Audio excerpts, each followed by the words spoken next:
morning, everyone. It's Robert from On My Turntable. Hope I'm having a great morning this morning. It is Tuesday morning. As always, a coffee kind of morning. Cheers, everyone. Hope everyone's doing well. I want to talk today about a very, very underrated band. Kind of a hidden gem. Gentle Giant. Amazing progressive rock band from Britain. Only active for 10 years between 1970 and 1980. Their music is so complex and sophisticated for that time. Every member was a multi-instrumentalist, even though they weren't commercially successful, and that wasn't their point to be commercially successful. They had a huge cult following. I think they made an impact in progressive rock for sure. Even the band themselves says their aim was to expand the frontiers of contemporary popular music at the risk of becoming very unpopular. Again, they didn't do all that well successfully, but their music is so advanced for the time. It's an amazing band. If you don't know Gentle Giant, check these guys out. Even in progressive rock standards, their music was very complex. They had a wide range of music between folk and soul and jazz and classical music, baroque music, and even modern chamber music elements. In 2015, they were recognized for a Lifetime Achievement Award at the Progressive Music Awards. You've got Gary Green, who was with the band for those 10 years on guitar, mandolin, vocals, recorder, bass guitar, percussion. Carrie Minier, again, all those 10 years, keyboards, vocalist, cello, vibraphone, xylophone, recorder, guitar, bass guitar, percussion. Again, multi-instrumentalist. Derek Schumann, kind of the leader of the band. Lead vocal, saxophone, recorder, bass guitar, percussion. I'm not sure what a shawlberry is, which I go, here it is. It's a 3-string custom electric ukulele, which is kind of cool. Phil Schumann, lead vocals, saxophone, trumpet, mellophone, clarinet, recorder, percussion. Only there for 3 years, 1970 to 1973. Derek Schumann was there for the whole 10 years. Ray Schumann, again, if you get a hint, 3 brothers. Bass guitar, violin, guitar, vocals, viola, trumpet, percussion, recorder. Again, all those 10 years. Unfortunately, he passed away in 2023. Martin Smith, drums and percussion, 1970 and 1971. He died in 1997. Malcolm Mortimer on drums between 71 and 72. John Withers on drums, percussion, vibraphone, xylophone, vocals, and guitar from 72 to 1980. So a wide range of musicians, multi-talented musicians that made Gentle Giant for sure. I don't know why the band didn't have more success than other prog bands at the time. The feeling is that maybe not enough people are exposed to their music, even though they released 11 studio albums, a ton of live albums, compilation albums, box sets, bootlegs. There's a ton of Gentle Giant out there to discover, but maybe they weren't, because their goal wasn't to be commercially successful. Not a lot of people dug their music or get into their music. I've got all their studio albums except for the second one. I don't know why I don't have their second one. Mostly on vinyl, a couple of CDs, but mostly on vinyl. Also have a compilation album and a live album. So the compilation one I have is Gentle Steps, or Giant Steps, sorry, Gentle Steps. Gentle Giant Steps, the first 5 years. It's a compilation album, 1976 release, double album.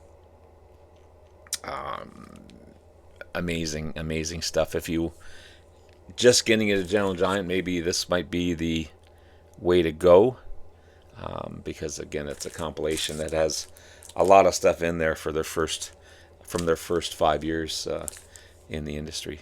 Good stuff. I also have a live album Playing the Fool.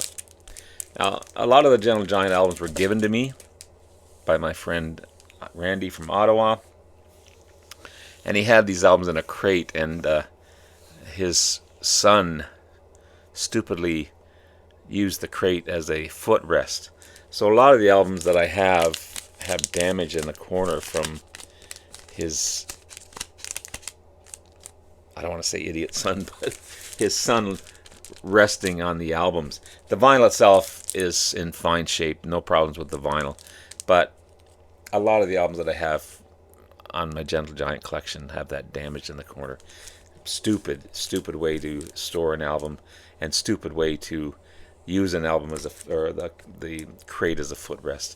Anyway, beyond that, this is a live album, 1977 release, recorded in Dusseldorf, Paris, Brussels, and Munich. Amazing stuff. You can see it's quite unique. I just wish it didn't have the wear in there. As far as their studio albums, again, you can see damage in the corner there. This is their debut album, the first album by Gentle Giant, released in 1970. It's a fine album. Really more rockin' than most of their albums. It's funny, their first album and their last album were more traditional rock. So it's got rock and roll, awesome melodies, strings, saxophones, awesome electric guitar on it. Famous for this cover, just like, I guess, King Crimson. That head on there in the Court of the Crimson King. This would be a theme throughout a lot of their albums.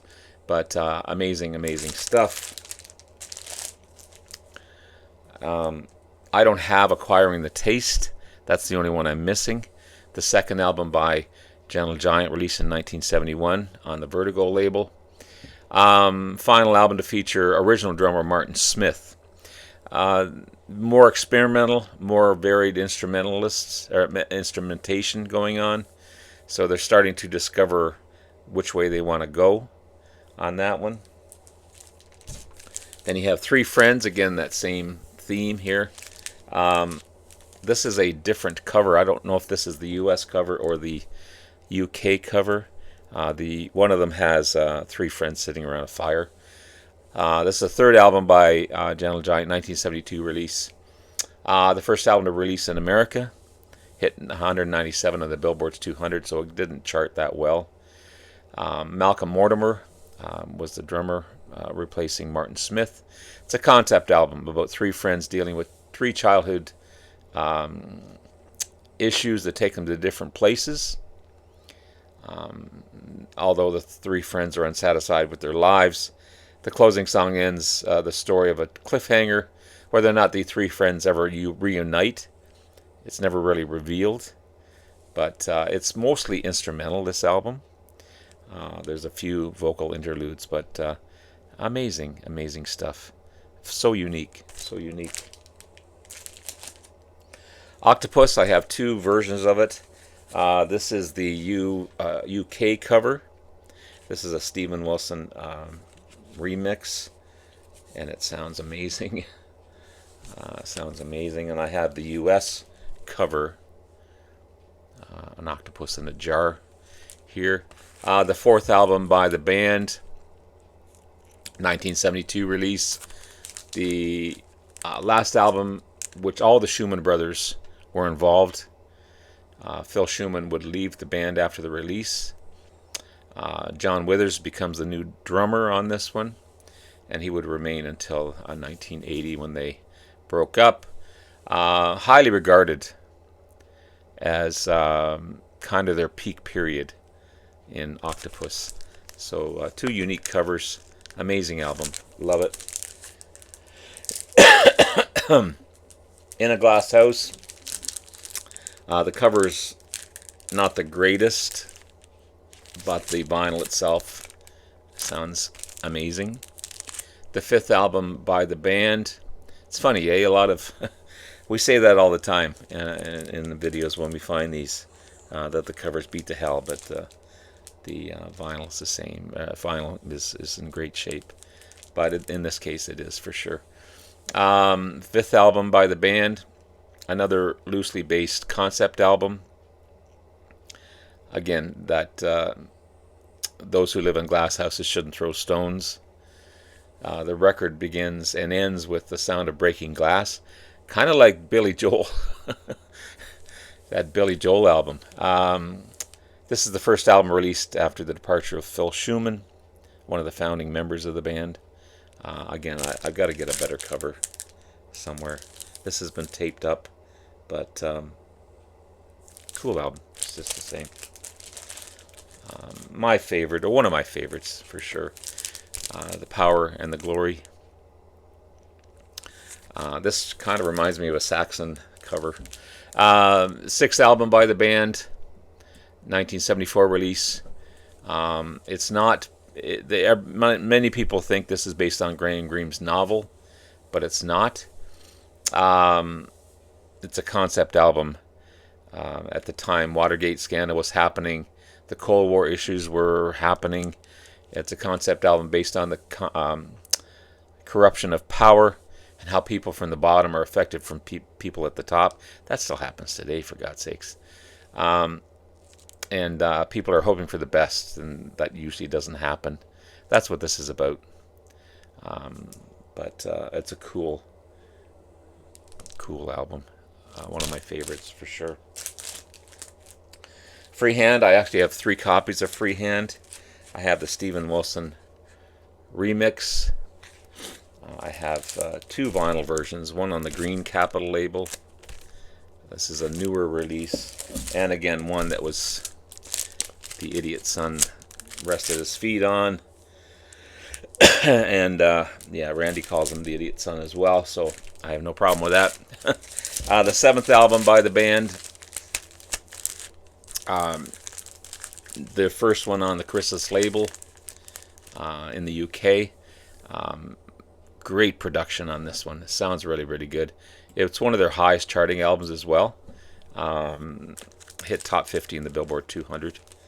But cool album. And Steven Wilson, of course, the magician, that did a fantastic job on that. Then you have Interview. This is a different album for sure. This one's happened to be on the Capitol label. The 8th album, 1976 release. It's a concept album conceived as a radio interview. 3 of the tracks have interview sections in it, which were staged in the studio. It wasn't as critically, commercially successful as Freehand, obviously because of the nature of the album. But it charted higher than most albums, believe it or not. But it's a cool idea. It's a different listen, for sure. Different listen.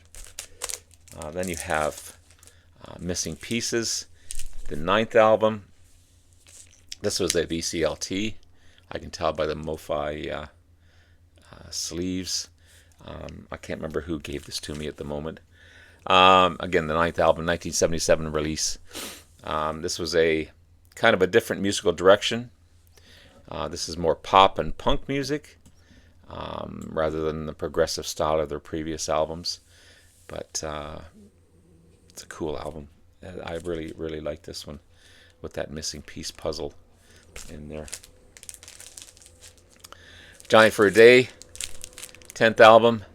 It's got that perforated thing where you can, I think luckily that never happened. Again, Where in the Corner on the Capitol label.